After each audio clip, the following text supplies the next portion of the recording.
Assalamualaikum warahmatullahi wabarakatuh. Perkenalkan, kami peserta Latsar BPSDMD Provinsi Kalimantan Selatan Angkatan 37 kelompok 4.2. Adapun anggota kelompok terdiri dari Wulan Galuh Permani sebagai ketua, Nana Firliana, Luvita, Andika Gali Setiawan, serta Muhammad Rifki Menandang. Pada kesempatan kali ini, kami ingin menyampaikan tentang akuntabilitas dan nasionalisme. Selamat mendengarkan. Nah, yang pertama, di sini kita akan mendengarkan tentang akuntabilitas. Pernahkah kalian mendengar kata akuntabilitas? Ya, pasti kalian sering mendengar kata akuntabilitas. Tapi tahukah kalian bahwa ternyata banyak orang menyamakan akuntabilitas dengan responsibilitas. Padahal kedua konsep tersebut memiliki arti yang berbeda. Responsibilitas adalah kewajiban untuk bertanggung jawab, sedangkan akuntabilitas adalah kewajiban pertanggungjawaban yang harus dicapai. Akuntabilitas sendiri merujuk pada kewajiban setiap individu, kelompok, atau institusi untuk memenuhi tanggung jawab yang menjadi amanahnya. Amanah seorang ASN adalah menjamin terwujudnya nilai-nilai publik. Nilai-nilai publik yang dimaksud tersebut antara lain yang pertama, mampu mengambil pilihan yang tepat dan benar ketika terjadi konflik kepentingan antara kepentingan publik dengan kepentingan sektor, kelompok, dan pribadi. Memiliki pemahaman dan kesadaran untuk menghindari dan mencegah keterlibatan ASN dalam praktik praktis yang memperlakukan warga negara secara sama dan adil dalam penyelenggaraan pemerintahan dan pelayanan publik, serta menunjukkan sikap dan perilaku yang konsisten dan dapat diandalkan sebagai penyelenggara pemerintahan. Adapun aspek-aspek akuntabilitas ini, yang pertama, akuntabilitas adalah sebuah hubungan. Yang kedua, akuntabilitas berorientasi kepada hasil, di mana hasilnya berupa perilaku aparat pemerintah yang bertanggung jawab, adil, dan inovatif. Kemudian akuntabilitas membutuhkan adanya laporan. Laporan yang dimaksud di sini adalah laporan kinerja. Ya, kemudian aspek yang berikutnya adalah akuntabilitas memerlukan konsekuensi, dan yang terakhir aspek akuntabilitas adalah akuntabilitas memperbaiki kinerja. Nah, akuntabilitas ini tidak akan mungkin terwujud apabila tidak ada alat akuntabilitas. Di Indonesia pada saat ini, alat akuntabilitas yang ada adalah perencanaan strategis, kontrak kinerja, dan laporan kinerja.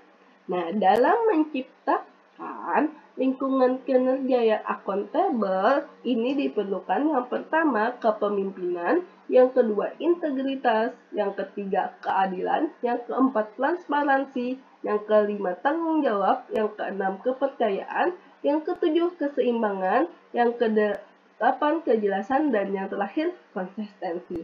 Nah, kesembilan hal ini perlu ada di lingkungan kinerja agar lingkungan kerjanya tercipta akuntabel.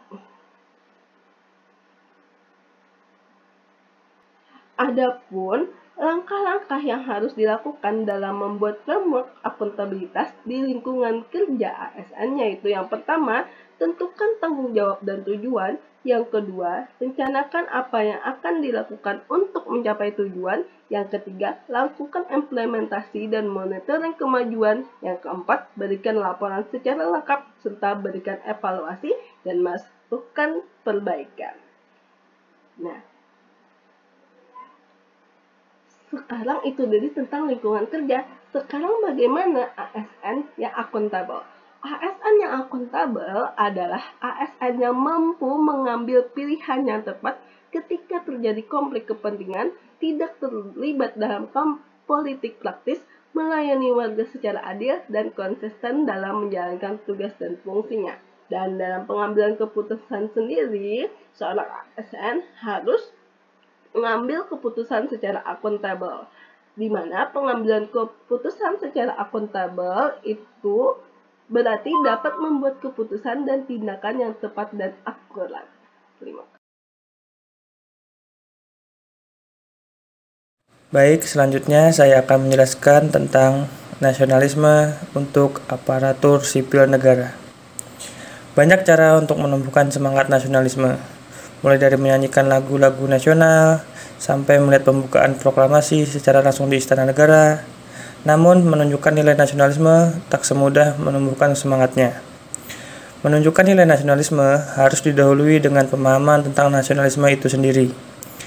Nasionalisme sangat penting bagi seluruh warga Indonesia, apalagi bagi aparatur sipil negara. Aparatur sipil negara dituntut untuk memiliki nasionalisme Pancasila, yaitu pandangan atau paham kecintaan manusia Indonesia terhadap bangsa dan tanah airnya, yang didasarkan pada nilai-nilai Pancasila.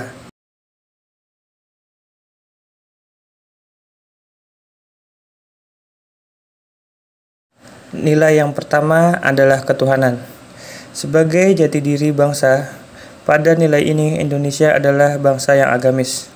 Kemudian, nilai ketuhanan ini dapat diwujudkan secara nyata dalam perilaku sehari-hari aparatur sipil negara, seperti religius, toleran, etos kerja, transparan, tanggung jawab, amanah, percaya diri, dan jujur.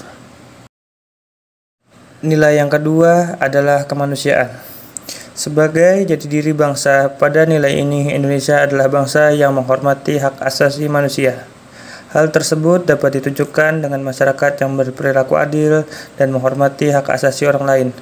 Dalam konteks perilaku aparatur sipil negara, kita dapat melihat wujud nyata ini melalui perilaku aparatur sipil negara yang humanis, tenggang rasa, persamaan derajat, saling menghormati, dan tidak diskriminatif. Nilai yang ketiga ialah persatuan. Sebagai jati diri bangsa, pada nilai ini Indonesia adalah bangsa yang cinta tanah air. Hal tersebut dapat ditunjukkan dengan masyarakat yang siap sedia membela negara, siap sedia membela kehormatan bangsa, dan siap sedia menjaga kesatuan dan persatuan. Dalam konteks perilaku aparatur sipil negara, kita dapat melihat wujud nyata ini melalui perilaku aparatur sipil negara yang cinta tanah air, rela berkorban, menjaga ketertiban, mengutamakan kepentingan publik, dan gotong royong. Nilai yang keempat ialah kerakyatan. Sebagai jati diri bangsa, pada nilai ini Indonesia adalah bangsa yang demokratis. Hal tersebut dapat ditunjukkan dengan masyarakat yang tidak mau menang sendiri, tidak ngotot, tidak menghalalkan segala cara, tidak berbuat yang merugikan orang atau kelompok lain. Kemudian nilai kerakyatan ini dapat diwujudkan secara nyata dalam konteks sehari-hari aparatur sipil negara, seperti melakukan musyawarah mufakat, kekeluargaan, menghargai pendapat, dan bijaksana. Terakhir adalah nilai yang kelima, yaitu keadilan. Sebagai jati diri bangsa, pada nilai ini Indonesia adalah bangsa yang menjunjung tinggi kebersamaan. Hal tersebut dapat ditunjukkan dengan masyarakat yang tidak mementingkan diri sendiri, kelompok, atau golongan. Memperhatikan nasib orang lain, gotong royong, dan seperti peribahasa ringan sama dijinjing, berat sama dipikul. Kemudian, nilai keadilan ini dapat diwujudkan secara nyata dalam perilaku sehari-hari aparatur sipil negara seperti bersikap adil, tidak serakah, tolong-menolong, kerja keras, dan sederhana. Maka dari itu, nilai-nilai Pancasila adalah hal yang sangat penting bagi aparatur sipil negara. Apapun profesinya, dimanapun berada, dan bagaimanapun kondisi lingkungan kerjanya, jika kita sudah punya nilai nasionalisme Pancasila, tidak ada yang harus dikecewakan. Tidak ada yang harus disesali. Selagi nilai-nilai itu masih tertanam dalam diri, apapun masalahnya, aparatur sipil negara harus bisa memberikan solusi demi kemajuan bangsa. Sekian podcast kami tentang akuntabilitas dan nasionalisme bagi aparatur sipil negara. Kami dari kelompok 4 latihan dasar calon pegawai negeri sipil angkatan 37 Kalimantan Selatan. Apabila ada kata-kata yang kurang jelas dan kata-kata yang kurang berkenan, mohon dimaafkan. Sekian, terima kasih.